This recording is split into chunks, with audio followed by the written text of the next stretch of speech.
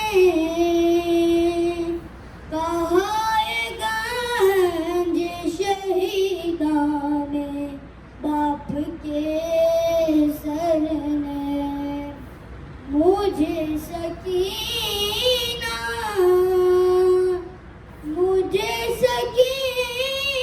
بلاتی ہے قید خانے سے، وہ خون رو کے یہ کہتا رہا زمانے سے، وہ خون رو کے یہ کہتا رہا زمانے سے، بلائے کس طرح عباس کو مدد کے لیے،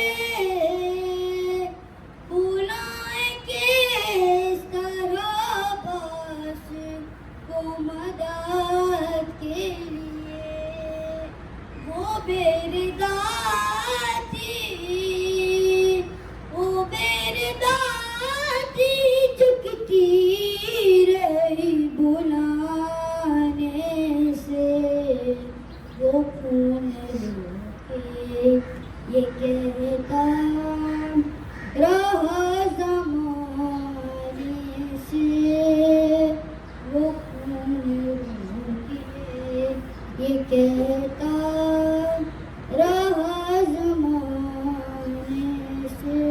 محمد وآل محمد صلی اللہ علیہ وسلم۔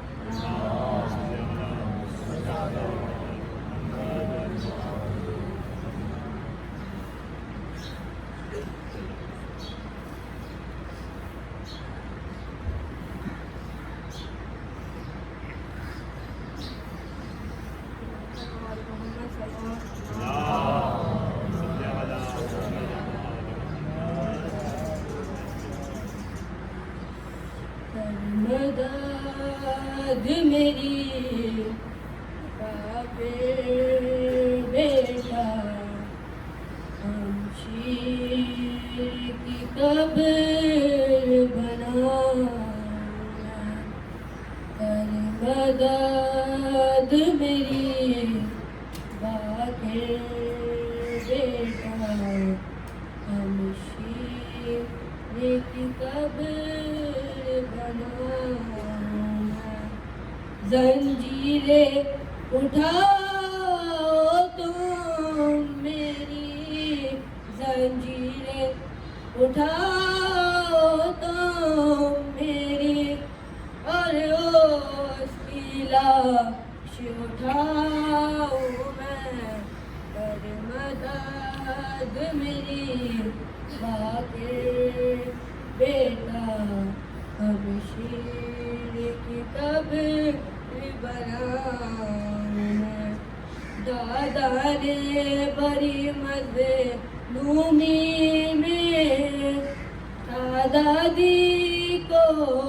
دفنایا، لیکن وہ مدینہ تھا باقی، اور یہ ہے دیس پڑایا، اس 4 برس کی زہرا کو غربت میں کہاں دفناؤں میں، ہر مدد میری ماں کے بیٹا، ہم شیر کی قبر بناؤں میں، جب تم کو رہائی مل جائے، پھوپھیوں کو وطن پہنچانا، رہ لیں گے یہی ہم بھائی بہن، تم کا محفل اگر لے جانا دفناتے ہوئے اس بچی کو زندہ میں اگر مر جاؤں میں کر مدد میری پاکر بیٹا ہم شیر کی قبر بناؤں میں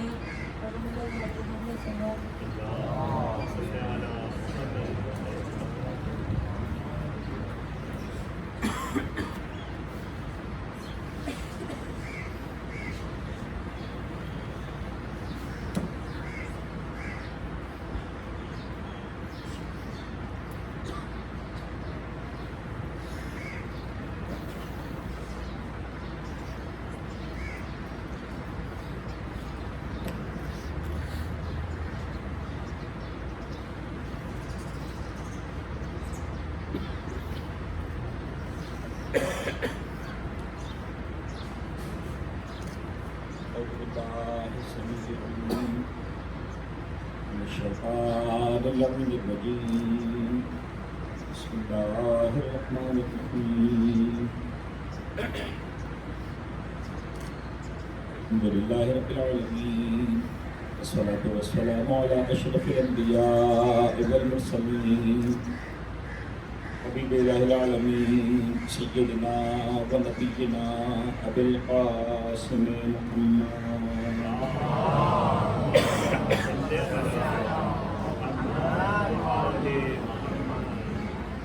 وعلى آل بيته الطيبين الطاهرين المعصومين المنتجبين لا سيما على بقية الله في الأرضين وحجته للعالمين بلغنا الدائم على أعدائه ومنكر فضائله وغاصب حقوقهم أجمعين من يوم ظلمهم ورسمهم وعداوتهم إلى يوم الدين بسم الله الرحمن الرحيم اللهم كل وليك الحجة ابن الحسن صلواتك عليه وعلى آبائه في هذه الساعة وفي كل ساعة وليا وحافظا وقائدا ناصرا ودليلا وعينا حتى تسكنه أرضك طوعا وتمتعه فيها طويلا.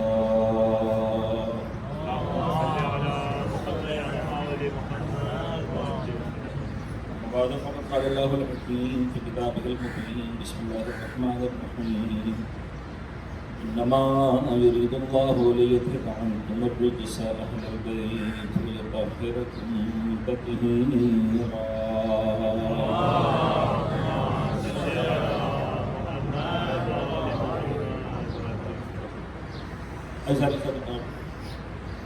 سارے بچے جو اس وقت آن لائن اس مجالس کو سن رہے ہیں،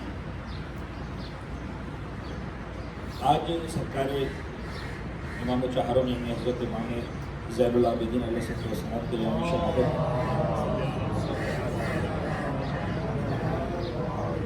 اور اسی مناسبت سے اس مجلس اعزاز کا انعقاد کیا گیا ہے.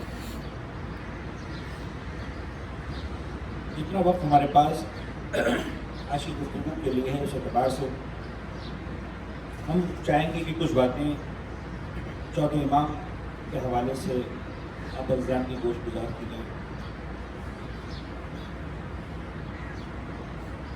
چوتھے امام ان کے بارے میں علماء نے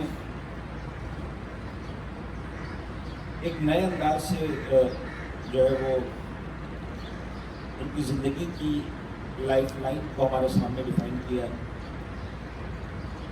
کہتے ہیں کہ عام طور پر اگر اماموں کے حوالے سے دیکھیں، ائمہ تعلیم کے حوالے سے دیکھیں تو بنیادی طور پر زندگی کے دو حصے بنتے ہیں. ایک حصہ بنتا ہے امامت کی ذمہ داریوں کو سنبھالنے سے پہلے، اور ایک حصہ بنتا ہے امامت کی ذمہ داریوں کو سنبھالنے کے بعد، ہر امام کے لیے. ایک وہ حصہ جب باقاعدہ طور پر ان کے امام ہونے کا اعلان نہیں کیا گیا تھا. عقیدے کے اعتبار سے بات عرض کر دوں کہ ہمارا ہر امام اس عالم نور سے اپنی خلقت کے پہلے مرحلے سے امام ہے اور امامت کے عہدے پر امامت کے مرتبے پر فائز ہے. یہ جو ہم بات کرتے ہیں ٹائم لائن کی جو حوالے سے بات کرتے ہیں کہ مثال کے طور پر اگر امام علی کے ہوتے ہوئے امام حسن سے پوچھا جائے کہ آپ کا امام کون ہے تو وہ یہ نہیں فرمائیں گے کہ میں خود امام ہوں, فرمائیں گے یہ میرا بابا علی میرا امام. امام حسن کے ہوتے ہوئے امام حسن سے پوچھا جائے کہ مولا فرمائیے آپ کا امام کون ہے تو نہیں فرمائیں گے میں خود امام ہوں, فرمائیں گے میرا بھائی حسن میرا امام. میں اس حوالے سے تو دو حصے بنتے ہیں, ایک امامت کی ذمہ داریوں کو سنبھالنے سے پہلے, ایک امامت کی ذمہ داریوں کو سنبھالنے کے بعد. لیکن علماء کہتے ہیں کہ اس امام سجاد کی زندگی کو سمجھنا ہے تو ہمیں 3 حصوں میں سمجھنا پڑے گا. پہلا حصہ تو وہی ہے امامت کی ذمہ داریوں کو سنبھالنے سے پہلے, لیکن وہ جو امامت کی ذمہ داری کو سنبھالنے کے بعد والا حصہ ہے اس کو 2 حصوں میں ڈیوائڈ کرنا پڑے گا. ایک وہ مرحلہ کہ جب شام غریبہ میں عصر عاشور میرے والا سجاد نے امامت کی ذمہ داری کو سنبھالا, وہاں سے لے کر کوفہ اور شام اور وہ سارے مراحل, اور لوٹ کر میرے والا مدینہ منورہ میں آتے, اور پھر مدینہ منورہ میں پہنچنے کے بعد سے لے کر زندگی کے آخری ایام تک جو میرے والا نے زندگی گزاری. بچوں کے حوالے سے تھوڑی سی ٹائم لائن بھی ڈسکس ہو جاتی. 38 ہجرہ, میں نے دیکھا شاید 37 کہہ دیا تھا, 38 ہجرہ وہ سال ہے جمادی الاول کے مہینے میں, شاید 15 جمادی الاول, جب ہمارے چوتھے امام حضرت سرکار کی جو ہے ولادت ہوتی ہے. اب غور کیجئے کہ 38 ہجرہ وہ ٹائم ہے, وہ وقت ہے کہ جب اہل بیت کے گھرانے پر ویسے ہی, میں اگر یہ نہ بھی کہوں کہ مصائب کا وقت ہے تو کم از کم یہ کہنا پڑے گا کہ بڑی سخت آزمائشات کا وقت ہے. اگر آپ لوگوں کو تھوڑا سا تاریخ کے اعتبار سے اندازہ ہو تو یہ بات سمجھ میں آئے گی کہ پیغمبر اکرم سن 10 ہجری میں اس دنیا سے رخصت ہوئے. 10 ہجری سے لے کر 35 ہجری تک یعنی 25 سال تک پہلی 3 خلافتوں کا دور چلتا رہا. پہلے خلیفہ, پھر دوسرے خلیفہ, پھر تیسرے خلیفہ, اور ظاہر سی بات ہے کہ ہمارے اعتبار سے جو حق تھا مولا کائنات کا, اس حق سے ان کو محروم رکھا گیا. یعنی پیغمبر کے بعد امت کی ہدایت اور ان کی جو زمانے اختیار و اقتدار کی وہ کسی اور کے پاس نہیں ہونی چاہیے تھی, وہ مولا کائنات کے پاس ہونی چاہیے تھی. بظاہر یہ صرف 25 سال ہے, لیکن یہ صرف 25 سال نہیں ہے. یعنی یوں سمجھ لیجیے آپ کے پیغمبر اکرم کی جو ایک باقاعدہ نبوت کی ذمہ داریوں کو ظاہری اعتبار سے سنبھالنے کے بعد, تم جو نبی آدم و بین الماء والطین, میں اس وقت بھی نبی تھا جب آدم مٹی اور پانی کی منزلوں سے گزر رہے تھے, لیکن 40 سال کے سن میں ذمہ داری کو سنبھالنے کے بعد خود پیغمبر کا جو اسٹرگل ہے فرام دا ڈے 1, یعنی جب بظاہر پیغمبر کے ساتھ مولا کائنات کے سوا کوئی ہے ہی نہیں جو ایمان لے کر آیا ہو. ایمان لانا اور ہے, ایمان لے کر آنا اور ہے. جب 1 یا 2 یا 3 یا اس کے علاوہ کوئی ہے ہی نہیں, وہاں سے پیغمبر اسٹارٹ کرتے ہیں تو خود پیغمبر کو جو اسٹرگلنگ ٹائم ملا ہے it's not more than 23 years. 13 سال مکہ میں اور 10 سال مدینہ منورہ میں, اور ان 23 سالوں میں بھی ایسا نہیں تھا کہ it was bed of roses for پیغمبر اکرم, ایسا نہیں تھا. It was always a tough and a difficult time. مسلسل پیغمبر اکرم کو مکہ میں بھی بدترین مسائل, مشکل ترین عزیزوں کا سامنا, اور اس میں کام کرتے جا رہے. تو کنسٹرکشن کے لیے 23 سال, ڈسٹرکشن کے لیے شاید 23 مہینے کافی ہوتے ہیں. جبکہ پیغمبر کے 23 سال کے بعد اس ڈسٹرکشن کے 25 سال مل گئے. ہم جو آج تک بھگت رہے ہیں پورا عالم اسلام, اور آج ہم دیکھتے کہ مرنے والا یہ سمجھ رہا ہے کہ میں جنت میں جاؤں گا اس لیے کہ مر رہا ہوں, شہید ہو رہا ہوں. مارنے والا بھی سمجھتا ہے کہ میں جنت میں جاؤں گا اس لیے کہ مار رہا ہوں, میں قتل کر رہا ہوں, میں کافروں کو مار رہا ہوں, میں شیعوں کو مار رہا ہوں, تو کافروں کو. آپ کو یہ نہیں لگنا چاہیے کہ یہ آج 1400 سال کے بعد ڈیولپ ہوا. یہ پیغمبر کے جانے کے 25-30 سال میں ڈیولپ ہو چکا تھا. یعنی آپ یوں سمجھیے کہ پیغمبر کے بعد یہ دین خلافتیں جو 25 سال کی ہیں, اس کے بعد مولا کائنات کو سن 35 میں 35 ہجرہ میں جب ظاہری اعتبار سے خلافت ملی, تو اس کے بعد مجھے بتائیے کہ مولا کائنات نے کون سی جنگ ان لوگوں سے لڑی جو لا الہ الا اللہ نہیں کہتے تھے. پیغمبر کے زمانے میں سوال کرو کہ بتاؤ پیغمبر کی کتنی جنگ ان لوگوں سے ہوئی جو لا الہ الا اللہ کہتے تھے. تو کوئی تاریخ کا طالب علم اگر بچہ بھی ہوگا تو کہے گا کیسی بات کرتے ہیں, ایسا کیسا ہو سکتا ہے کہ پیغمبر اکرم کے ساتھ کوئی وہ لڑنے کے لیے ہے جو لا الہ الا اللہ محمد رسول اللہ کہہ رہا ہوں. پیغمبر کی جنگ کی مشرکوں کے ساتھ تو یہ 25 سال میں ایسا کیا ہو گیا کہ صفین میں بھی مولا کائنات سے لڑنے کے لیے وہ آتے جو لا الہ الا اللہ کہتے ہیں, نہروان میں بھی لڑنے کے لیے آتے, صفین جبل میں بھی لڑنے کے لیے وہ آ رہے جو لا الہ الا اللہ کہتے ہیں, اور اس علی سے لڑنے کے لیے آ رہے ہیں کہ جس کی وجہ سے لا الہ الا اللہ ہے. یعنی یہ صرف جذباتی جملہ نہیں ہے. آپ پیغمبر اکرم کی اس 23 سالہ اسٹرگل کے اندر 13 سال تو مکہ کے وہ تو خیر گزرے, وہاں پر بھی مولا کائنات کا کردار بڑا کھل کر سامنے آیا, لیکن جو 10 سال مدینہ منورہ کے آپ دیکھیں کہ جنگ احد, جنگ بدر, سب سے پہلے بدر, پھر احد, بڑی بڑی جنگوں کے نام لے رہا ہوں میں. پہلے ہی سال جنگ بدر ہوئی, دوسرے سال جنگ احد ہوئی, اس کے بعد شاید تیسرے سال 5ویں سال جنگ خندق ہوئی, جنگ خندق کے بعد خیبر, خیبر کے بعد فتح مکہ. اگر ان 4-5 جنگوں سے مولا کائنات کا نام نکال دیں تو سمجھ میں آ جائے گا کہ there is nothing like اسلام. کوئی اسلام نام کی چیز نہیں, ختم ہو جائے گا, تباہ ہو جائے گا وہیں پر. یا جنگ بدر میں تھے کتنے آدمی, احد میں تھے کتنے آدمی, اب مسلمانوں کے اشکر میں دیکھیے صاحب 800 آدمی. وہ کتنے تھے, وہ 3000 تھے, وہ 4000 تھے. جنگ احزاب کے اندر تو ویسے ہی سب کچھ ختم ہو جانا تھا. میں تفصیل میں اس کو نہیں جا رہا ہوں. تو 35 ہجری میں سمجھانا چاہ رہا تھا کہ اس علی سے لڑنے کے لیے آ رہے 35 کے بعد کہ جس کی وجہ سے آج اسلام باقی تھا. تو آج جتنے مشکل حالات سے ہم گزر رہے ہیں, آج ہم دیکھ رہے ہیں کہ اہل بیت کے ماننے والوں پر سختی کا وقت ہے, مشکل کا وقت ہے, مسائل کا وقت ہے. اب گھبرانا نہیں ہے, اب پریشان نہیں ہونا. یہ 1400 سال سے اہل بیت کے ساتھ بھی ہوا ہے, اہل بیت کے ماننے والوں کے ساتھ بھی ہونا. یعنی اس میں کچھ نیا نہیں ہو رہا. تو میں جملہ کہہ کر بات کو آگے بڑھا رہا ہوں کہ جب کچھ نیا نہیں ہو رہا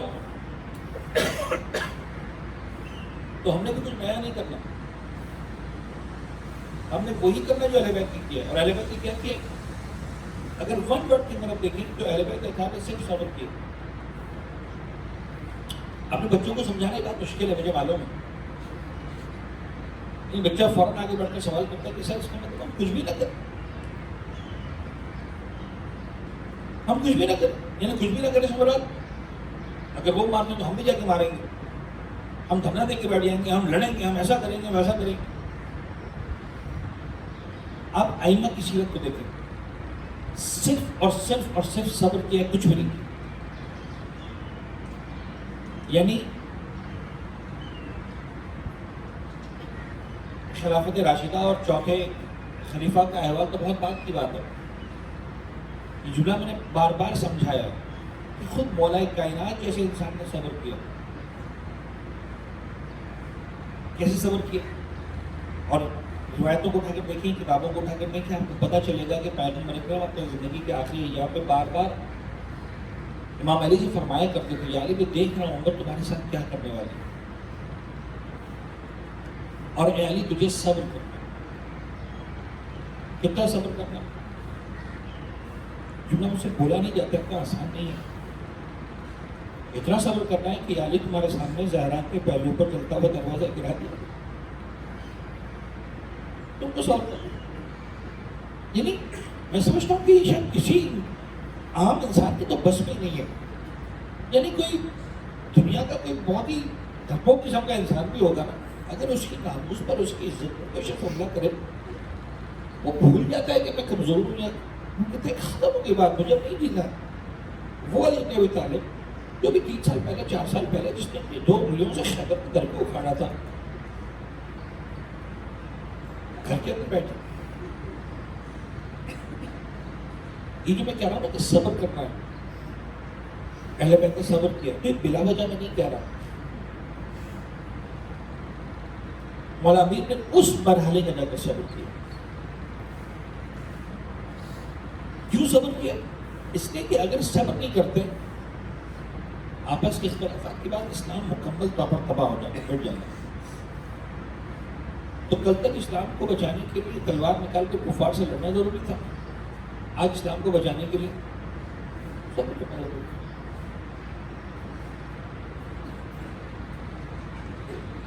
وہ سارے مسائل اپنے ذہن میں لائے. یعنی آپ ذرا غور کریں کہ پیغمبر اکرم کے جانے کے بعد فاطمہ زہرا جیسی شریک حیات، اور بار بار آپ سنتے ہیں کتنے دن زندہ رہ پائے، 75 days 95 days میکسیمم، 2-2.5 مہینے یا 3 مہینے نہیں رہ سکتی، زندہ ہی نہیں رہ سکتی. اور بہت ہی ینگ ایج میں 18 سال کے سن میں شہزادے زنائی سے نقصان ہوا. مولا کائنات کے گلے میں رسی باندھی گئی. کسی کی مجال تھی علی کے گلے میں رسی باندھتا؟ کسی کافر کی مجال تھی علی کا پال ٹیڑھا کر سکتا؟ یہ کون تھے؟ یہ لا الہ الا اللہ محمد رسول اللہ پڑھنے والے تھے، جن کی جان جاتے تھے علی کی شجاعت سے. لیکن ان کو پتا تھا آج علی نے صبر کرنا ہے، لہذا بڑی ہمت سے انہوں نے سارا کام. یہ سلسلہ کربلا تک آیا. بہرحال مجھے سمجھانا تھا، بات کہیں سے کہیں نکل گئی. 38 ہجرہ میں جب امام سجاد کی ولادت ہوئی ہے، 35 میں امام علی کو خلافت ملی تھی ظاہری اعتبار سے، اور 40 میں شہادت ہوئی. ان 5 سالوں میں جمل لڑی، صفین لڑی، نہروان لڑی. تو مولانا سجاد کی ولادت ایسے حالات میں ہو رہی کہ جب کون بتائے گا ولادت ہوئی. یعنی اگر کوئی مورخ لکھ بھی رہا تھا تو وہ اسلام کے ان حالات کو لکھ رہا تھا. میں تو کہتا ہوں بڑی بات ہے کہ ہمارے سامنے تاریخی ولادت آ گئی، ہمیں شاید پتہ چلتا ہے کہ ان دنوں میں کہیں پہ ولادت ہو گئی. اور اس وقت اہل بیت اطہار کے گھرانے میں بڑی بڑی شخصیات ہیں. یعنی پنجتن میں سے ایک 3 ہستیاں واقعی بھی تو مولانا کائنات موجود ہیں، امام مصطفیٰ موجود ہیں، سرکار سید الشہداء موجود ہیں، مولانا ابوالفضل عباس ہیں، اور ایک سے بڑھ کر ایک. تو چاہے یہ امامت کا چشمہ چلا رہے ہیں، لیکن بیعت وقت 4 امام دنیا میں سانس لے رہے ہیں. مولانا کائنات سانس لے رہے ہیں، اڑتے سے امام حسن دنیا میں موجود ہیں، سرکار سید الشہداء موجود ہیں. تو ظاہر سی بات ہے کہ ان ساری بزرگوار ہستیوں کا شیڈو اتنا زیادہ تھا کہ اس بچے کے واقعات ہمارے سامنے آ نہیں سکتے. لیکن کچھ واقعات جو آئے ہیں اپنے بچوں کے لیے، پہلا چھوٹے چھوٹے واقعات امپورٹنٹ ہیں. کتابوں نے بتایا کہ چودھے امام بچپن میں بیمار ہوئے، ایک مرتبہ بیمار ہوئے تو سرکار سید الشہداء تشریف لائے. بیٹا اب یہ باپ اور بیٹی کا مزاج بھی ہے، سمپل محبت کے انداز سے اگر دیکھا جائے تو، لیکن کڑیاں اس وقت اہم ہو جاتی ہیں کہ جب پتہ چلتا ہے کہ دونوں کڑیاں امامت کی کڑیاں ہیں، عصمت کی کڑیاں ہیں. بیمار پڑھنے والا بھی امام ہے، عیادت کرنے والا باپ بھی امام ہے. آئے اور آ کے پوچھا کہ بیٹا سید سجاد، خیر اس وقت سید سجاد تو نہیں تھے، بیٹا علی نام تھا ہمارے چوتھے امام کا. سید سجاد لقب ہے، زین العابدین لقب ہے امام کا. اتنی عبادت کی کہ لقب پڑ گیا زین العابدین، عبادت کرنے والوں کی زینت. اتنے سجدے کیے کہ نام پڑ گیا سید سجاد، سجدہ کرنے والوں کا سردار. کہا بیٹا علی تم بیمار ہو، کیا خواہش ہے تمہاری، کیا چاہتے ہو؟ آج کل کا بچہ ہوتا تو ظاہر سی بات ہے وہ ساری چیزیں مانگ لیتا جس کی اس کو ضرورت ہے یا جو اس کو اچھی لگتی ہیں. آج بیمار ہے، بابا نے آگے پوچھا ہے تو جو چاہیے مانگ لو، آج بابا دینے والے ہیں. اگر کل تک منع بھی کرتے تھے آئس کریم کھلانے کا یا مثلاً جو ہے چاکلیٹس کا، بچوں کی فکر تو کی. لیکن اس بچپنے کے عالم میں جب ہم سجاد سے پوچھا امام صاحب بیٹا بتاؤ کیا مانگتے ہو، جانتے ہیں کہ میں بھی امام ہوں، یہ بھی امام ہے، دے سکتے ہیں جو چاہیں. بیٹا فرماتے ہیں یہ چھوٹا بیٹا اس بیماری کی حالت میں کہتے بابا میں کچھ نہیں چاہتا، میں صرف اتنا چاہتا ہوں آپ یہ دعا فرمائیں کہ خدا میرا نام ان لوگوں میں لکھے جو اسے ہمیشہ حال میں راضی رہتے ہیں.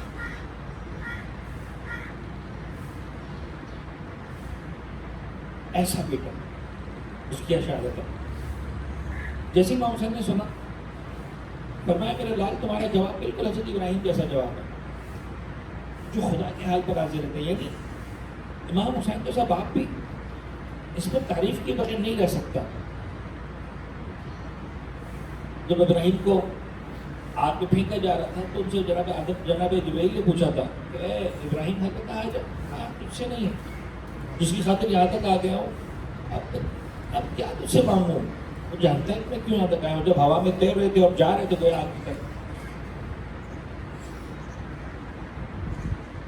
چوتھے امام کے کچھ حالات وہ ہمارے سامنے آتے ہیں کہ میرے مولا نے، اور میں پڑھوں گا اس کو ظاہر سی بات ہے کربلا کے بعد ایسا لگتا ہے کہ میرے مولا کو کسی کے علاوہ کچھ یاد ہی نہیں تھا.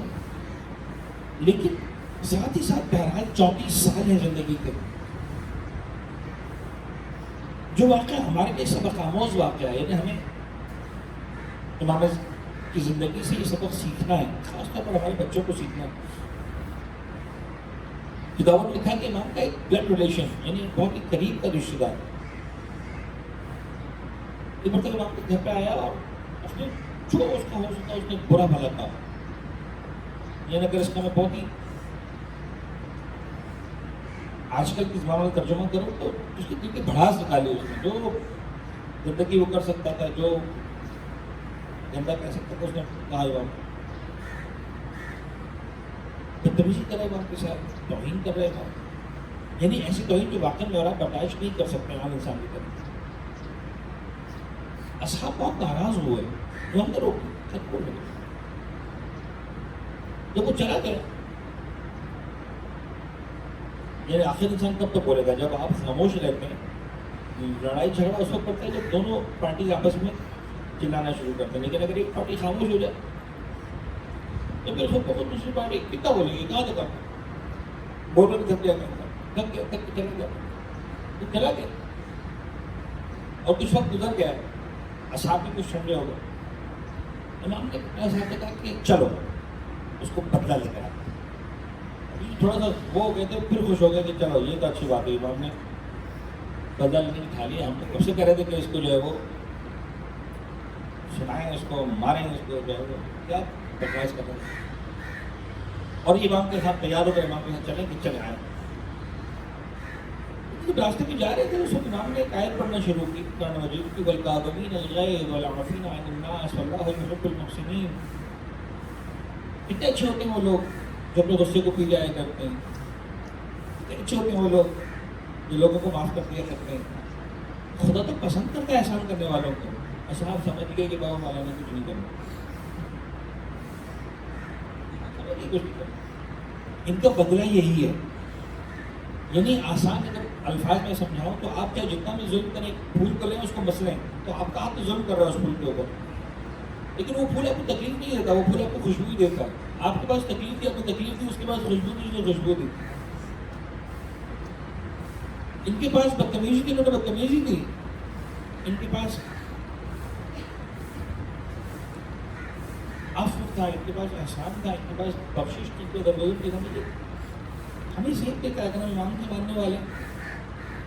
یعنی سوچا بھی نہیں جا سکتا کہ خدا کا خاصہ امام نے واقعی جو غلطی کی ہوگی. نہیں، بعض اوقات ہم سمجھاتے ہیں، کہتے دو بچوں کی لڑائی ہوتی ہے، ہم کہتے ہیں یار 50-50% تمہارے دونوں کا قصور ہے، یا مثلا 60% تمہارا ہے، 40% اس کا ہے، 30% تمہارا ہے، 70%. امام میں تو 99 کی گنجائش بھی نہیں، 100% سامنے والے کا قصور ہے. امام وہاں پر بھی معاف کرتے ہیں تو ہمارے اندر کی گنجائش ہوتی ہے 10-20-30% کی. ہمیں زیادہ زیب دیتا ہے کہ ہم معاف کریں. امام کا اس کے دروازے پر نوک کیا، قاری زین العابدین ہے. اچھا وہ سمجھ گئے کہ ابھی آئے تو امام نے کہا بھائی دیکھیں تو نے باتیں میرے بارے میں کی، اگر وہ سچ ہے تو خدا سے دعا کرتا ہوں کہ خدا میری ہدایت کرے، مجھے معاف کر دے، مجھے توفیق دے. لیکن اگر وہ غلط ہیں اور تم نے بلا وجہ مجھ سے منسوخ کی ہیں تو خدا سے دعا کرتا ہوں خدا تجھے معاف کر دے. یہ ہے انداز امام، یہ ہے طریقہ امام. آج ہم اس امام کا غم منانے کے لیے کر رہے ہیں. 34 سال حج کے کارواں میں جاتے تھے. جس اونٹنی پر سفر کیا ایک مرتبہ بھی تازیانہ نہیں مارا اس کو. اچھا یہ بڑی کامن پریکٹس تھی، یعنی جو لوگ گھوڑے چلاتے ہیں یا جانور کے اوپر بیٹھ کے سواری کرتے ہیں، یہ بڑا کامن سا ہے. جانور کے اوپر جو ہے تازیانہ مارنا، اس کو گائیڈ کرنے کے لیے، اس کو سیدھا کرنے کے لیے ایک کامن سی پریکٹس ہوتی ہے. اس میں کوئی ظلم بھی نہیں سمجھا جاتا ہے خدا نہ خواستہ کہ صاحب نے ظلم کرنے جانا ٹھیک ہے. لیکن چوتھے امام کے کردار میں نظر آئے کہ نہیں، میں اس اونٹنی کو تازیانہ نہیں ماروں، ایک تازہ نہیں ملتا. اتنا شفقت سے شاید مجھے خیال آتا ہے کہ جس امام نے بہت سارے تازیاں رکھا ہے، اس کو پتا ہو تازیاں کی اذیت کیا ہوتی ہے.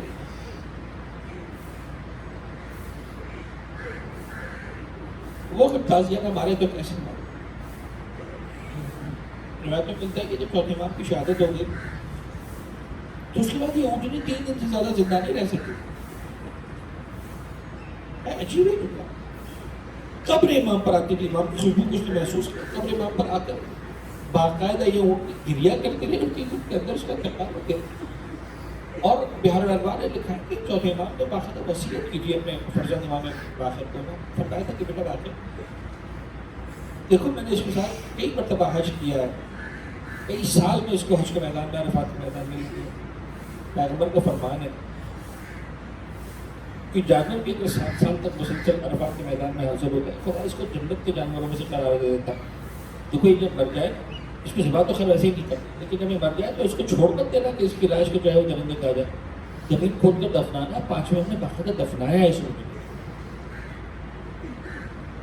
جبکہ مانگنے والا آتا تھا میرے مولا امام سجاد کے پاس. عجیب ہے یہ انداز اخلاق. غریب آتا تھا مانگنے کے لیے، اس کو دیتے تو تھے ہی، وہ تو الگ ہی بات ہے. پہلے اس کے ہاتھوں کو چومتے تھے، اس کے ہاتھوں کو بوسہ دیتے تھے، اس کے بعد اس کے ہاتھوں کو چیز رکھتے تھے. اس لیے مجھے مولا ایسا کیوں کرتے ہیں؟ فرماتے تھے مانگنے والے کے ہاتھ پر خدا کھا دو. پہلے اس کی عزت کرنا. کسی اور امام کے انداز میں نظر نہیں آیا. مجھے لگتا ہے شاید اس کا راز یہ تھا کہ کبھی کسی امام کو کسی کے سامنے ہاتھ پھیلانا بھی نہیں پڑا تھا. شاید کہ میرا واحد امام تھا، چوتھا امام، جو کوفے کے بازاروں میں، شام کے بازاروں میں قدم قدم پر اپنی پھوپھی کے لیے چادر کی بھیک مانگتا رہا، جو ہاتھ پھیلاتا رہا. کوئی ہے جو سادات کی طرح کی کچھ چادر نہیں دے.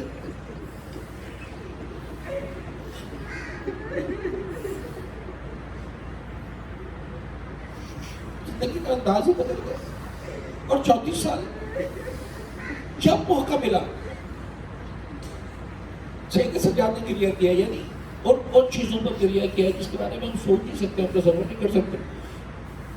جب نماز کا وقت آتا، وضو کے لیے پانی آتا تھا، پانی کو دیکھتے تھے، صرف پانی آیا وضو کرنے کے لیے، مولا وضو کرنے. بے اختیار رو پڑتے تھے، پانی کو دیکھتے تھے، یاد کرتے تھے ہائے میرا بابا کربلا کے میدان میں پیاس لگا.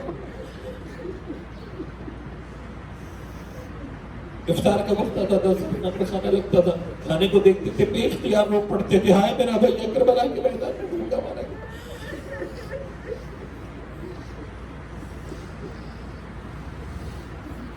یعنی ہر مرحلہ زندگی میں کسی نے پوچھا مولا کب تک آپ گریہ کرتے رہیں گے، کب تک آنسو بہاتے رہیں گے؟ جواب میں کہتے تھے، فرماتے تھے تمہیں معلوم ہے یعقوب کا ایک بیٹا تھا یوسف، ان کی نبوت سے جانتے تھے کہ وہ زندہ ہے، ابھی بھی اس کا انتخاب نہیں ہوا، لیکن فراش میں اتنا روئے کہ آنکھوں کا نور جاتا رہا. قرآن گواہی دے رہا ہے کہ نابینا ہو گئے تھے. یعنی شاید میرے مولا کہنا چاہ رہا ہے میرا یوسف میرا 18 سال کا علی اکبر کربلا کے میدان میں پرچی کر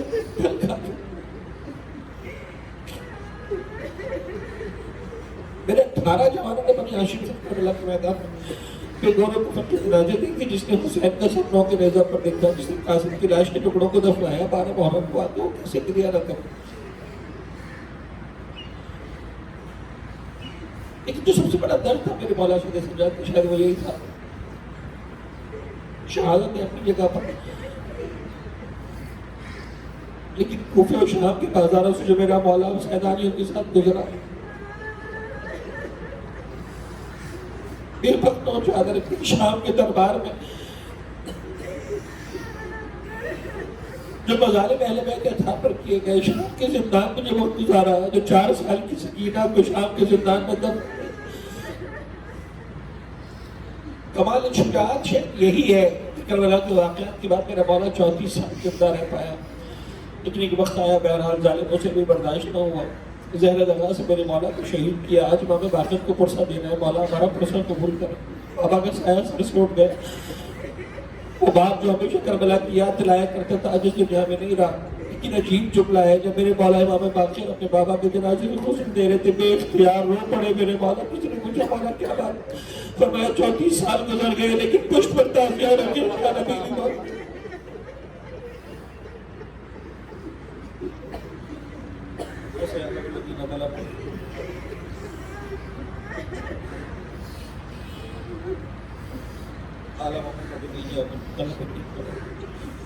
وارث خلیل مسلم سے برکات کو قبول فرما، غم محمد و آل محمد کی سوا کوئی غم ہماری زندگی میں شامل نہ فرما، ہمارے معصوم قروب عطا زہرا میں جگہ عنایت فرما، پالنے والے محمد و آل محمد کا واسطہ اہل بیت اطہار کی سیرت پر عمل کرتے ہوئے بالخصوص توت امام کی سیرت پر صبر کرتے ہوئے جو میں نے جملہ کا صبر، اتنا صبر ہمارے کائنات نے یہاں تک صبر کیا کہ شہزادی کی پہلو پر ٹوٹا ہوا دروازہ کرایا گیا، صبر کیا، چوتھے امام نے اتنا صبر کیا، نگاہوں کے سامنے 4 سال کی بہن کے کانوں پر تماچے پڑتے رہے، میرا مولا صبر کرتا رہا۔ جو ہم صبر کر رہے ہیں وہ کیا کر رہے ہیں؟ لیکن بہرحال میرے معبود محمد والے محمد کے صدقے میں ائمہ طاہرین کی سیرت کو اپناتے ہوئے مشکل ترین حالات میں صبر کا دامن ہاتھ میں رکھنے کی ہم کو توفیق عنایت فرما۔ ایک بات جو مجلس میں آنا تو نہیں آ سکی، میں دعاؤں کی صورت پیش کر دوں۔ ان حالات میں صبر کے ساتھ جو اہم ترین ذمہ داری ہے وہ یہی ہے جو خود ائمہ طاہرین نے کام کیا، علم کو فروغ دیا، علم کو پھیلایا۔ واحد ایجنڈا جو امام کا تھا وہ یہی تھا، آج بھی ہماری ذمہ داری ہے علم حاصل کریں، دین کا علم بھی حاصل کریں، حلال و حرام کی ذمہ داریوں کو بھی سیکھیں، اخلاقی تعلیمات کو بھی سیکھیں، اپنے عقائد کو بھی مضبوط کریں، لیکن ساتھ ہی ساتھ دنیاوی تعلیم بہترین انداز سے سیکھنا ہے۔ اس مقام تک جانے کو ہمارا مقابلہ نہ کر سکے، پالنے والے محمد والے محمد کا واسطہ یہ ذمہ داری اس دین عالم میں رہتے ہوئے ہم لوگ کوشش کرتے ہیں کہ اساتذہ بچے جو سب محنت کریں ان کے فروغ کے لیے، اپنی اس نیک مقصد میں ہم سب کو کامیابی عنایت فرما، بہترین علم حاصل کرنے والوں میں ہم سب کا نام شامل فرما، ہم سب کے رزق حلال مسلک کو برکت و وسعت عنایت فرما، بس جو مقروض ہم کے قرضوں کو غیب سے ادا فرما، پالنے والے محمد و آل محمد کا واسطہ جو بیمار ہیں انہیں شفاء کاملہ عنایت فرما، بالخصوص بیماری کا بنا کا واسطہ جن جنہوں نے التماس سے دعا کہا جو بیمار ہے، ہم میں سے جو بیمار ہے، ہمارا عزیزوں میں سے بھی بیمار ہے، جو التماس سے دعا کہتے ہیں ایسے حالات میں سب کو شفاء کامل و عاجل عنایت فرما۔ اور پھر میں طور خاص بھی دعا کروں اس کووڈ-19 کے حوالے سے، کورونا وائرس کے حوالے سے، دنیا کے جو لوگ بیمار ہیں، چاہے مسلمان ہیں غیر مسلمان ہیں، پورے عالم میں اس انسانیت کو اس وبا سے نجات عنایت فرما۔ محمد والے محمد کا واسطہ جو بے اولاد کو اولاد صالحہ سے سرفراز فرما، امام زمانہ کے قلب مقدس قوم سے راضی فرما، ہمارے گناہگار آنکھوں کو مولا کے دیدار سے منور فرما، اپنی آخری حجت امام اسر والزمان کی ظہور میں تعجیل فرما۔ ربنا تقبل منا انك انت السميع العليم وانت السميع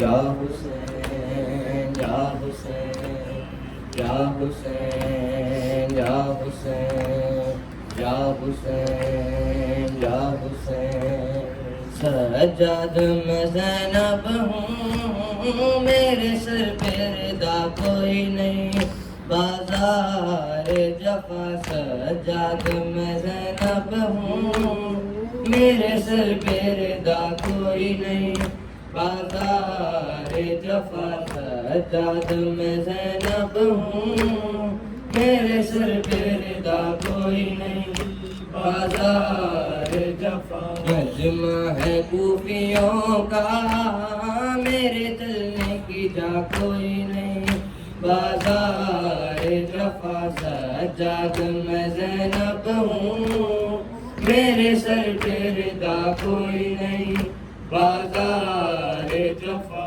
سجاد میرے سر سے نابار چنی چادر قلبے میں نبی زادی پھروائی گئی در در مل جائے ردا مجھ کو اور میری دعا کوئی نہیں بازار جفا سجاد میں زینب ہوں میرے سر پہ ردا کوئی نہیں بازار جفا سجاد میں زینب ہوں میرے سر پہ ردا کوئی نہیں بازار جفا سجاد چلوں کیسے لاکھوں ہے تماشائی یاد آتا ہے رہ کے عباس میرا بھائی پر یاد کروں کیسے اب تیرے سوا کوئی نہیں بازار جفا سجاد میں زینب ہوں میرے سر پہ ردا کوئی نہیں بازار جفا سجاد میں زینب ہوں میرے سر پہ ردا کوئی نہیں بازار جفا سجاد میرے دل کو یہ درد ستاتا ہے سرگازی کا نیزے سے جب خاک پہ آتا ہے گھر میرا کھلا دیکھے غم سے بڑا کوئی نہیں بازار جفا سجاد میں زینب ہوں میرے سر پہ ردا کوئی نہیں بازار جفا سجاد میں زینب ہوں میرے سر پہ ردا کوئی نہیں بازار جفا معلوم ہے آدا کو بازی کی بہن ہوں میں بے دست ہے وہ غازی پابند رسن ہوں میں یاد آئی وفا اس کی جب پاس رہا کوئی نہیں بازار جفا سجاد میں زینب ہوں میرے سر پہ ردا کوئی نہیں بازار جفا مجمع ہے کوفیوں کا میرے چلنے کی جا کوئی نہیں بازار جفا سجاد میں زینب ہوں میرے سر پہ ردا کوئی نہیں بازار جفا سجاد میں زینب ہوں میرے سر پہ ردا کوئی نہیں بازار جفا یا حسین یا حسین یا حسین یا حسین یا حسین یا حسین سجا دن ہم کیسے اٹھائے ہوں گے آئے سجا دن ہم کیسے اٹھائے ہوں گے آئے سجا دن ہم کیسے اٹھائے ہوں گے لوگ بازاروں میں زینب کو جو لائے ہوں گے آئے سجاد میں ہم کیسے اٹھائے ہوں گے آئے سجاد میں ہم کیسے اٹھائے ہوں گے یاد عباس کی زینب کو ستاتی ہوگی یاد عباس کی زینب کو ستاتی ہوگی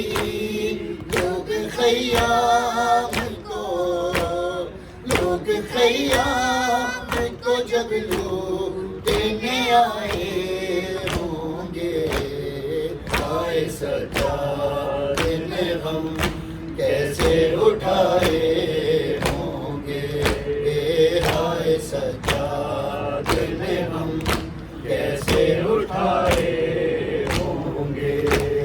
قبر میں لاش شب بھی تڑپتا ہوگا، قبر میں لاش شب بھی تڑپتا ہوگا، سحر قاسم میں جو، سحر قاسم میں جو ماتھے پہ سجائے ہوں گے، آئے سجاد میں ہم کیسے اٹھائے ہوں گے، آئے سجاد میں ہم کیسے اٹھائے ہوں گے۔ پیڑ بیاں میں تھی اور سے میری دائیں بھی نہ تھی، پیڑ بیاں میں تھی اور سے تیری دائیں بھی نہ تھی، کیسے سیدانیوں کے، کیسے سیدانیوں کے پردے بنائے ہوں گے، آئے سجاد میں غم کیسے اٹھائے ہوں گے، آئے سجاد میں غم کیسے اٹھائے ہوں گے۔ لوگ بازاروں میں، لوگ بازاروں میں زینب کو جو لائے ہوں گے، آئے سجاد میں غم کیسے اٹھائے ہوں گے، آئے سجاد میں غم کیسے اٹھائے ہوں گے۔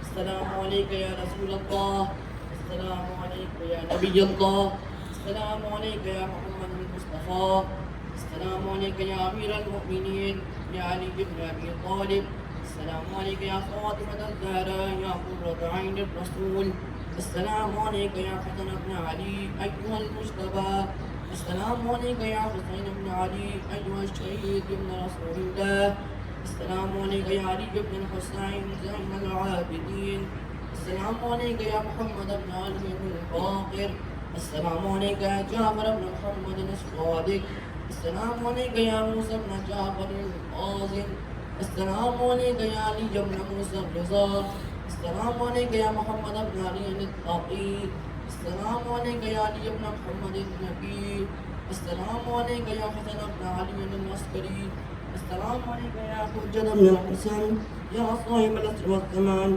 السلام علیکم خلیفۃ الرحمن، السلام علیکم یا شریف القرآن، السلام علیکم یا امام الانس والجان، حسن اللہ تعالی فرجک، استحل اللہ تعالی مخرجک وظہورک، السلام علیکم ورحمۃ اللہ وبرکاتہ۔